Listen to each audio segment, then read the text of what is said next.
Students, आइए आज हम लोग बायोलॉजी 10th क्लास का पढ़ते हैं। इसमें एक बहुत ही इंपॉर्टेंट प्रश्न है। सिर्फ इस प्रश्न को आज हम लोग देखेंगे। आप लोग ध्यान दीजिएगा कि वायवीय तथा अवायवीय श्वसन में क्या अंतर है। ठीक है, वायवीय श्वसन और अवायवीय श्वसन, ये भी पहले चैप्टर का प्रश्न है आपको श्वसन से संबंधित, कि वायवीय श्वसन और अवायवीय श्वसन। श्वसन दो तरह का होता है। श्वसन एक हमारे शरीर में होने वाली प्रक्रिया है जिससे हमारे शरीर को ऊर्जा प्राप्त होता है। तो उसमें दो तरह का श्वसन होता है, वायवीय और अवायवीय श्वसन। दोनों में क्या फर्क है, बहुत ही इंपॉर्टेंट है, ये परीक्षा में जो है प्रश्न आता है। ठीक है, इसको आप ध्यान रखिएगा। तो आइए देखते हैं क्या प्रश्न है। देखिए, दो कॉलम बनाया गया है, वायवीय श्वसन के लिए और अवायवीय श्वसन के लिए। आपको पता है, देखिए वायवीय को अंग्रेजी में ऑक्सी बोलते हैं। ठीक है, ऑक्सी श्वसन, ऑक्सी रेस्पिरेशन, श्वसन का अंग्रेजी होता है रेस्पिरेशन। तो वायवीय और अवायवीय का होता है अनऑक्सी। ठीक, तो इस नाम से भी आप कंफ्यूज ना होइएगा, दोनों में से कोई एक पूछ सकता है। ठीक है, वायवीय श्वसन कहा जाए या ऑक्सी श्वसन या अवायवीय श्वसन या अनऑक्सी श्वसन, दोनों अर्थ एक ही है।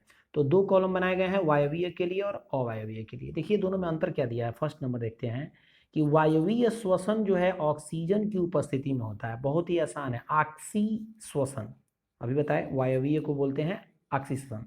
तो ऑक्सी श्वसन से आपको नाम से ही पता चला है, ऑक्सी जो है समझिए ऑक्सीजन का संक्षिप्त रूप है। तो वायवीय श्वसन जो है ऑक्सीजन की उपस्थिति में होता है, याद हो जाएगा पहला। इसके जस्ट विपरीत है, दो नंबर में आइएगा, अवायवीय में अनऑक्सी। तो अवायवीय श्वसन जो है ऑक्सीजन की अनुपस्थिति में, यानी ऑक्सीजन नहीं हो तब उस उपस्थिति में होने वाले श्वसन को हम बोलते हैं अवायवीय श्वसन, और जब ऑक्सीजन रहता है उस उपस्थिति को हम बोलते हैं वायवीय श्वसन। ठीक, पहला समझ में आ गया। ऑक्सीजन की उपस्थिति रहेगी तो वायवीय, ऑक्सीजन की अनुपस्थिति रहेगी तो अवायवीय। दूसरा है, आप देखेंगे इस क्रिया में ग्लूकोज का पूर्ण विखंडन होता है। ध्यान दीजिएगा कि वायवीय श्वसन जब होगा तो हमारे शरीर के अंदर जो उपस्थित ग्लूकोज होगा वो ऑक्सीजन की उपस्थिति में पूर्ण रूप से विखंडित होगा। उसके जो है पार्ट कई खंडों में बटेंगे, समझिए एक तरह से पाचन क्रिया होगी।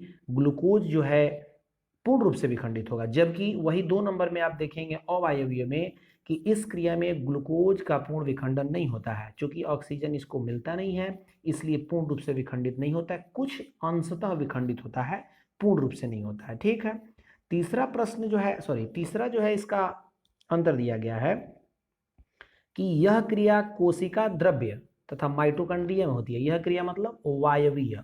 वायवीय श्वसन जो है कोशिका द्रव्य में होता है, हमारे शरीर के अंदर के कोशिका द्रव्य में, और माइटोकॉन्ड्रिया में होता है। माइटोकॉन्ड्रिया ऊर्जा गृह होता है, पावर हाउस, उसमें होता है।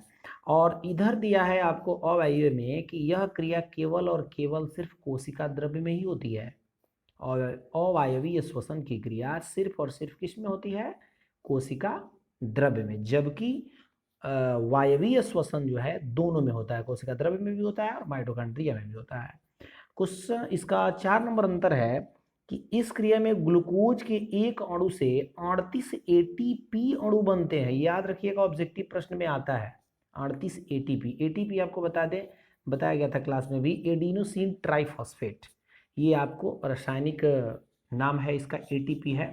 ठीक है, ये अणु जो है 38 बनते हैं, किस में, वायवीय श्वसन में।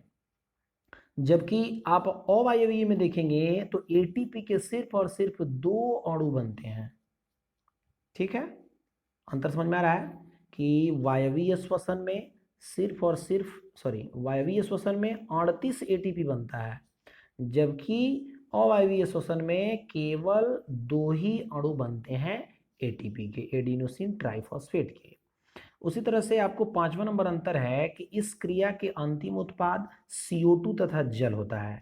वायवीय श्वसन जब संपूर्ण हो जाता है तो उसका अंतिम जो प्रोडक्ट निकलता है वो आपको कार्बन डाइऑक्साइड होता है और जल होता है। ठीक है, उसी तरह से आपको 5 नंबर इसमें अंतर दिया कि इस क्रिया के अंतिम उत्पाद इथाइल अल्कोहल तथा कार्बन डाइऑक्साइड होता है। दोनों में भिन्नता है, यहाँ पे कार्बन डाइऑक्साइड और जल प्राप्त होता है, जबकि अवायवीय श्वसन में आप देखेंगे तो इथाइल अल्कोहल और कार्बन डाइऑक्साइड प्राप्त होता है। ठीक, इसी तरह से आपको 6ठा नंबर अंतर है कि यह क्रिया उच्च जीवधारियों में पाई जाती है। उच्च जीवधारियों का मतलब है जो बहुकोशिकीय जीव हैं, जिनका शरीर जटिल होता है, वो जो है आपको उच्च जीवधारी में आते हैं। तो वायवीय श्वसन की क्रिया उच्च जीवधारियों में पाई जाती है, जबकि आपको ये अवायवीय श्वसन की जहाँ तक बात है, ये निम्न जीवधारियों यानी एक कोशिकीय जीवों में मुख्य रूप से पाई जाती है। ठीक है, तो ये आपको दोनों में अंतर है, इंपॉर्टेंट प्रश्न है। एक बार फिर से बता देते हैं कि वायवीय और अवायवीय श्वसन दोनों में अंतर जो है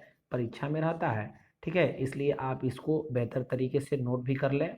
ठीक है, तो बेहतर होगा, और इसको जो है आप याद भी कर लें।